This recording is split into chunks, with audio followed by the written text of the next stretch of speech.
Welcome to RTV. నేను రామ్. రైతులకు తెలంగాణ ప్రభుత్వం గుడ్ న్యూస్ చెప్పింది. రైతు భరోసా మార్గదర్శకాలు జారీ చేసింది. తెలుగులో జీవో విడుదల చేసింది తెలంగాణ ప్రభుత్వం. జనవరి 26 నుంచి రైతు భరోసా పథకం అమలు చేయబోతోంది. పెట్టుబడి సహాయం సంవత్సరానికి 12,000 అందించబోతుంది. భూభారతి అంటే ధరణిగా ఉన్నటువంటి భూభారతి పోర్టల్లో నమోదైన వ్యవసాయ భూమికే నగదు ఇవ్వబోతున్నారు. వ్యవసాయ యోగ్యం కాని భూములను రైతు భరోసా నుంచి తొలగించింది ప్రభుత్వం. ఆర్ఓఎఫ్ఆర్ పట్టాదారులు కూడా రైతు భరోసాకు అర్హులంటూ ప్రకటించింది.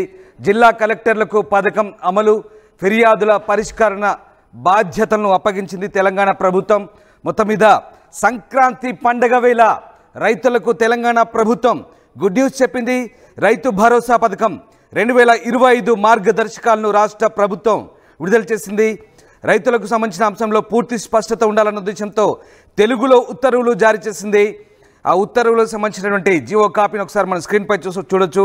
రైతులకు పంట పెట్టుబడి సాయాన్ని అందించడం ద్వారా వ్యవసాయ ఉత్పాదకత పెంచడం, ఆర్థిక స్థిరత్వాన్ని కల్పించడంతో పాటు ఆధునిక పద్ధతులు ఆచరించేందుకు అవసరమైన వనరులను సేకరించడానికి వీలు కల్పించవచ్చంటూ ప్రభుత్వం చెప్తోంది. ఇక భూభారతిలో నమోదైన సాగుయోగ్యమైన భూములకే రైతు భరోసా ఇస్తామంటూ ప్రభుత్వం ప్రకటించింది. గ్రామీణాభివృద్ధి, ఆహార భద్రతకు తోడ్పడంతో పాటు గ్రామీణ ఆర్థిక వ్యవస్థను బలోపేతం చేస్తున్నట్టు చెప్తోంది. ఈ నెల 26వ తేదీ నుంచి రైతు భరోసా పథకాన్ని అమలు చేయాలంటూ ప్రభుత్వం నిర్ణయించింది. ఇక ఏడాదికి ఎకరాకు 12,000 పెంచినట్టు చెప్తోంది. భూభారత్ ఇప్పటివరకు ధరణి పోర్టల్లో నమోదైన వ్యవసాయ యోగ్యమైన భూ విస్తీర్ణం ఆధారంగా పట్టాదారులకు రైతు భరోసా సాయం అందించాలంటూ ఆ ఉత్తర్వులో పేర్కొంది. అటవీ హక్కుల చట్టం, ఆర్ఓఎఫ్ఆర్ పట్టాదారులు కూడా రైతు భరోసాకు అర్హులంటూ రాష్ట్ర ప్రభుత్వం తెలిపింది. ఒకసారి మనం ఆ జీవో కాపీ తెలుగులో, అచ్చ తెలుగులో తెలంగాణ ప్రభుత్వం ఈసారి జీవో కాపీని విడుదల చేసింది. ఒకసారి స్క్రీన్పై చూడొచ్చు. ఇక రిజర్వ్ బ్యాంక్ నిర్వహించే డీబీటీ పద్ధతిలో రైతు భరోసా సాయాన్ని రైతుల బ్యాంకు ఖాతాల్లో జమ చేయాలని ఆదేశించారు. వ్యవసాయ శాఖ సంచాలకులు రైతు భరోసా పథకాన్ని అమలు చేస్తారని, ఐటీ భాగస్వామిగా నేషనల్ ఇన్ఫర్మేటిక్స్ సెంటర్ వ్యవహరిస్తున్నట్టు ప్రభుత్వం చెప్తోంది. జనవరి 26 నుంచి ఎకరాకు 12,000 రైతు భరోసా పెట్టుబడి సాయం పంపిణీ చేయబోతున్నారు. జిల్లాలో రైతు భరోసా పథకం అమలు, ఫిర్యాదుల పరిష్కారానికి సంబంధించి ఆయా జిల్లాల కలెక్టర్లు బాధ్యులుగా ఉంటారంటూ ఉత్తర్వులో పేర్కొన్నారు. మొత్తం మీద సంక్రాంతి వేళ శుభవార్త చెప్పింది రైతులకు ప్రభుత్వం. రైతు భరోసా విధి విధానాలు, మార్గదర్శకాలు జారీ చేసింది. ఒకసారి కీలక అంశాలు మళ్ళీ మీకు చెప్పే ప్రయత్నం చేస్తాను.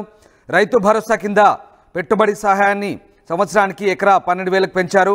అలాగే గతంలో ఉన్నటువంటి ధరణి అంటే ఇప్పటి భూభారతి పోర్టల్లో నమోదైన వ్యవసాయ యోగ్యమైన భూమి విస్తీర్ణం ఆధారంగా పట్టాదారులకు రైతు భరోసా సహాయాన్ని అందిస్తారు. అందులో వ్యవసాయ యోగ్యం కాని భూములను రైతు భరోసా నుంచి తొలగించబోతున్నారు. ఇక ఆర్ఓఎఫ్ఆర్ పట్టాదారులు కూడా అంటే అటవీ శాఖ భూములకు సంబంధించిన పట్టాదారులు కూడా రైతు భరోసా సాయం అందిస్తారు. అలాగే ఆర్బీఐ నిర్వహించే డీబీటీ పద్ధతిలో రైతు భరోసా రైతుల ఖాతాల్లో జమ అవుతుంది. ఇక మరొక ముఖ్యాంశం, రైతు భరోసా పథకాన్ని వ్యవసాయ శాఖ సంచాలకులు మాత్రమే అమలు చేయబోతున్నారు. హైదరాబాద్లోని ఎన్ఐసి ఈ పథకానికి ఐటీ భాగస్వామిగా బాధ్యతలు నిర్వహిస్తుంది. అలాగే జిల్లాల కలెక్టర్లు వారి పరిధిలో పథక అమలు, ఫిర్యాదుల కోసం బాధ్యతలు అప్పగించబోతున్నారు. ఈ నేపథ్యంలో రైతు భరోసాకు సంబంధించి ప్రభుత్వం అయితే కీలక అప్డేట్ అయితే ఇచ్చింది తెలంగాణలో రైతులకు సంబంధించి. తెలంగాణ రైతు భరోసా పథకాన్ని ఈ నెల 26 నుంచి అమలు చేయబోతున్నారు. ఎకరాకు 12,000. మా సీనియర్ కొలీగ్ శ్రీధర్ లైవ్లో జాయిన్ అవుతున్నారు. శ్రీధర్, రైతు భరోసాకు సంబంధించి తెలంగాణ ప్రభుత్వం ఒక కీలక అప్డేట్ అయితే ఇచ్చింది.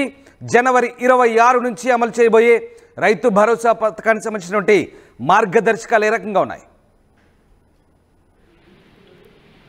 డెఫినెట్ గా అటు ప్రభుత్వం విడుదల చేసినటువంటి విధి విధానాలు అయితే ఏవైతే ఉన్నాయో రైతు భరోసాకు సంబంధించి అవి ఒకవైపు రైతులకు ప్రస్తుతానికైతే అనుకూలంగానే కనిపిస్తాయి. మీరు ఇందాక తీసుకున్నటువంటి వాటికి సంబంధించి తెలుగులో రైతులకు అర్థమయ్యేటట్టు కూడా రైతు భరోసా పథకానికి సంబంధించినటువంటి మార్గదర్శకాలను ఇప్పటికే ప్రభుత్వం విడుదల చేయడంతో రైతు భరోసాలో మరో ముందడుగు పడిందని చెప్పుకోవచ్చు. ఈ నెల 26 నుంచి కూడా రైతు భరోసాను కూడా ఇస్తామని ఇప్పటికట్టు కేబినెట్ లో డిసిషన్ తీసుకోవడం కాకుండా మొన్న జరిగినటువంటి కలెక్టర్ల మీటింగ్ లో సైతం ముఖ్యమంత్రి నేరుగా చెప్పారు, రైతు భరోసా పథకంలో ప్రతి అర్హుడికి ఇవ్వాలంటూ ఎవరైతే రైతు సంబంధించినటువంటి అటు వ్యవసాయానికి సంబంధించినటువంటి ఆమోదయోగ్యమైన భూమి ఉందో దానికి సంబంధించి ఖచ్చితంగా కూడా పూర్తి స్థాయి దానిపైన సర్వే చేసి ప్రతి ఎకరాకు కూడా రైతు భరోసా ఇవ్వాలి. ఈ ఏడాది నుంచి కూడా రైతు భరోసాకు సంబంధించి 12,000 అంటే ఎకరాకు 12,000 2 పంటలు కాబట్టి అటు సంబంధించి కూడా విడుదల చేస్తున్నాం. దీనిపై పక్కా కూడా ప్రణాళికంగా ముందుకెళ్లాలని సీఎం చెప్పడము, మొన్న కలెక్టర్ల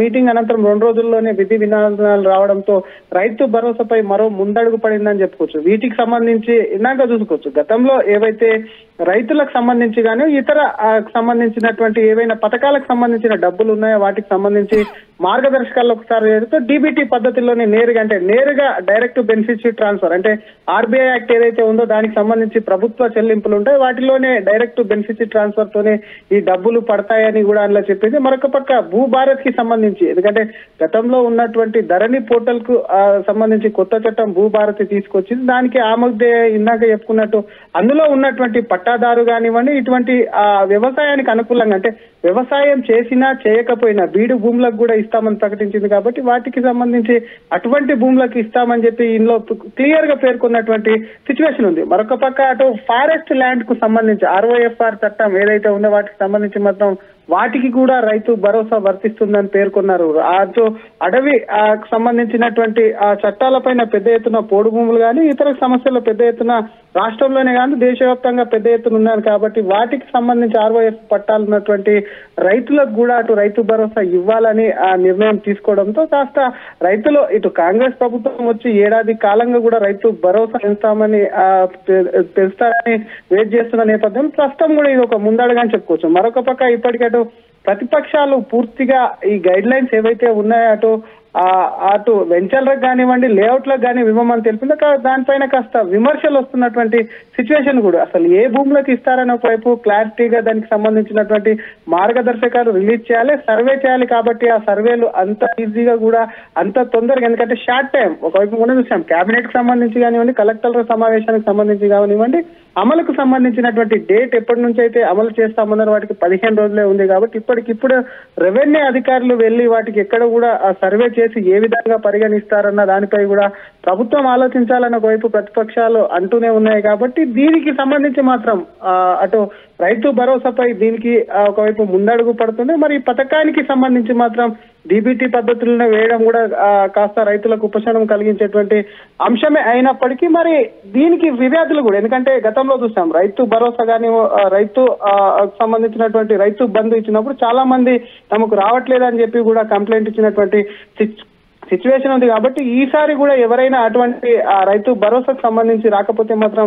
ఆ ఫిర్యాదు చేసేందుకు కూడా వాళ్ళు అటు వ్యవసాయ శాఖకు అప్పచెప్పిందని చెప్పొచ్చు. ఈ పథకం అమలు ఏదైతే ఉందో దానికి సంబంధించి మాత్రం కలెక్టర్లు కూడా ఫిర్యాదు చేయొచ్చు అని చెప్పి ఇందులో క్లియర్ గా పేర్కొన్నటువంటి వైనం అయితే ఉందని చెప్పొచ్చు. రామదాస్ రైట్ శ్రీధర్, అయితే ఈసారి ఒకవేళ ఎట్టి పరిస్థితుల్లో ఏవైనా సాంకేతిక కారణాల వల్ల రైతు భరోసా రాని నేపథ్యం ఉంటే కనుక వ్యవసాయ సంచాలకులు మీరు చెప్తున్నట్టుగా కలెక్టర్లే పూర్తి బాధ్యత వహించి పరిష్కారం చూపే దిశగా ఉంటుందా? అలాగే NIT నేషనల్ ఇన్ఫర్మేటిక్స్ సెంటర్ కూడా ఈసారి ఐటీ భాగస్వామిగా ఉండబోతుంది. అలాగే అటవీ హక్కుల చట్టం ఉన్నటువంటి RFR భూములకు కూడా రైతు భరోసా ఇవ్వబోతున్నారు. సో ఇవన్నీ కూడా అంటే ఈసారి కొత్తగా సాంకేతికత జోడించి అలాగే జిల్లా కలెక్టర్లు పూర్తి పారదర్శకంగా బాధ్యత వహించేలా ప్రభుత్వం ఈ మార్గదర్శకాలు జారీ చేసింది అనుకోవచ్చా? డెఫినెట్ గా రామ్, ఈ ప్రభుత్వం వచ్చాక విడుదల చేసినటువంటి రైతు రుణమాఫీ ఏమైతే ఉందో దాంట్లో చాలా పెద్ద మొత్తంలో కూడా సాంకేతిక లోపాలు ఉన్నాయి. చాలా మందికి సంబంధించి కూడా రైతు రుణమాఫీ కాలేనందున ఇటు తెలంగాణలో ఉన్నటువంటి రాష్ట్ర ప్రభుత్వం పైన పెద్ద ఎత్తున విమర్శలే కాకుండా రైతులు అటు ప్రభుత్వం పైన కూడా ఒకవైపు పెద్ద ఎత్తున విముఖత చూపడమే కాకుండా రోడ్లపైకి వచ్చి ధర్నాలు చేసినటువంటి పరిస్థితులు కూడా చూసాం. కాబట్టి రైతు భరోసా, ఎందుకంటే అటు పెట్టుబడి సాయంగా ఇస్తున్నటువంటి రైతు భరోసా 2 క్రాప్లకు ఒక ఎకరానికి 12,000 ఇస్తుంటే 6,000 ఇస్తుంది. కాబట్టి ఎటువంటి ఏదైనా సరే తమకు సంబంధించి కూడా రైతు భరోసా అందకపోతే అటు అగ్రికల్చర్ డిపార్ట్మెంట్ వ్యవసాయ సంచాలకులకు ఉన్నటువంటి అగ్రికల్చర్ డిపార్ట్మెంట్ కానీ కలెక్టర్ కానీ ఫిర్యాదు చేస్తే నెక్స్ట్ సాక్ అంటే వచ్చేటువంటి రబీలో అప్లై చేసుకుంటే ఖరీఫ్ లోపే కూడా వాటిని పరిష్కరించేలా కూడా మరి ప్రభుత్వం ఇప్పటికే అటు అధికారులకు కూడా సూచనలు చేసినట్టయితే సమాచారం. ఏదైనా టెక్నికల్ కు సంబంధించినటువంటి లోపం మాత్రం ఏదైనా ఉంటే డెఫినెట్ గా నేషనల్ ఇన్ఫర్మేటిక్స్ సెంటర్ ఎన్ఐసి ఏదైతే ఉందో వాటికి ఐటీ భాగస్వామిగా ఉంది కాబట్టి వాటిని కూడా ఒకవైపు సరిదిద్దేందుకు కూడా ప్రభుత్వం కూడా కసరత్తు అయితే చేస్తుంది. లేదంటే ఈ పథకానికి సంబంధించి ఇప్పటికే రైతు భరోసా ఆలస్యమైన నేపథ్యంలో టెక్నికల్ ఇష్యూతోని రైతులకు వచ్చేటువంటి సహాయం రైతు భరోసా ఆగిపోతే మాత్రం శ్రీధర్ మరొక కీలక అంశం అంటే గత ప్రభుత్వం మాదిరిగా రాళ్లు రప్పలు గుట్టలకు అలాగే పడవ పడ్డ భూములకు ఇవ్వడం లేదంటూ ప్రభుత్వం చెప్తుంది. ఎలాంటి సీలింగ్ అంశం సంబంధించి క్లారిటీ ఇవ్వనప్పటికీ ఇన్ని ఎకరాలని చెప్పినప్పటికీ ఇక్కడ చాలా క్లియర్గా పోర్టల్లో ఏదైతే ధరణి పోర్టల్లో ఉన్నటువంటి సాగుయోగ్యమైన భూములకే అంటే భూమాత పోర్టల్ వంటి సాగుయోగ్యమైనటువంటి భూములకే రైతు భరోసా ఇవ్వనున్నామనే అంశాన్ని చెప్పడం ద్వారా కేవలం అంటే సీలింగ్ అనే అంశాన్ని క్లారిటీగా చెప్పనప్పటికీ కేవలం సాగుకు యోగ్యమైన భూములకే ఈ రకమైనటువంటి లాజిక్ని యూజ్ చేస్తూ ఈసారి ప్రభుత్వం ఆ భూములకు మాత్రమే రైతు భరోసా ఇచ్చే అంశాన్ని చాలా లాజికల్గా ఇక్కడ ప్రాక్టికల్గా చూపిస్తుంది అనుకోవచ్చా?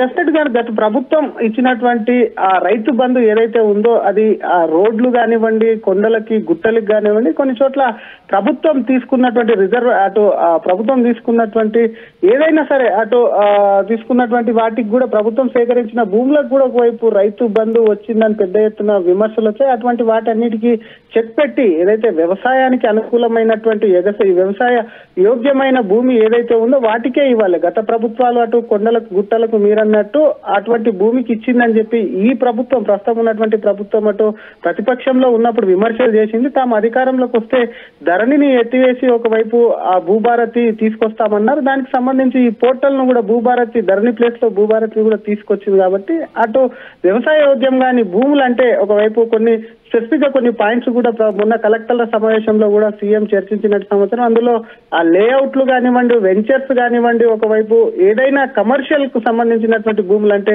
ఒక భూమి ఉండి దాంట్లో ఏదైనా సరే గోదామ్స్ ఇటువంటి నిర్మాణాలు ఉండి కమర్షియల్ కార్యకలాపాలు నిర్వహిస్తే అటువంటి ల్యాండ్ కూడా ఇవ్వదు. వాటిని కూడా ఒకవైపు వాటిపైన సర్వే చేసి మాత్రం గ్రామ సభల్లో ఏ భూమికి అటు రైతు భరోసా అందదో వాటి వివరాలు కూడా వెల్లడించాలి. అప్పుడు వాటి వివరాలు వెల్లడిస్తే ప్రజలకు కూడా ఆ భూమి పట్ల ఎందుకు ఇవ్వట్లేదు అని చెప్పి స్పష్టమైనటువంటి వైఖరి వస్తుంది. కాబట్టి అప్పుడు ప్రభుత్వం పైన కూడా వ్యతిరేకత రాదు అని చెప్పి కూడా ఇప్పటికటు కలెక్టర్లకు కూడా సీఎం ఆ సమావేశంలో సూచించినట్టు సమాచారం. మరొక పక్క చూసుకోవచ్చు, గతంలో ఇచ్చినటువంటి దానిని దృష్టిలో పెట్టుకొని ఏదైతే సాగు యోగ్యమైన అంటే రైతు పంట వేసినా వేయకపోయినా అది వ్యవసాయానికి అనుకూలంగా ఉన్నటువంటి భూమికి మాత్రం డెఫినెట్ గా ఇస్తామని పేర్కొన్నటువంటి సిచ్యువేషన్ ఉంది. మరి దీనిపైన మరింత క్లారిటీ, ఎందుకంటే సర్వే చేయడము ఆ గ్రామ సభలో దాన్ని వెల్లడించడం కాస్త టైం పట్టేటువంటి అవకాశం ఉంది. కాబట్టి ఇదంతా కూడా జనవరి 26న కూడా మొదటి విడుదల చేస్తామంటారు. అప్పట్లోపు పూర్తవుతుందా లేదంటే మరింత ముందుకు సాగుతుందా కాస్త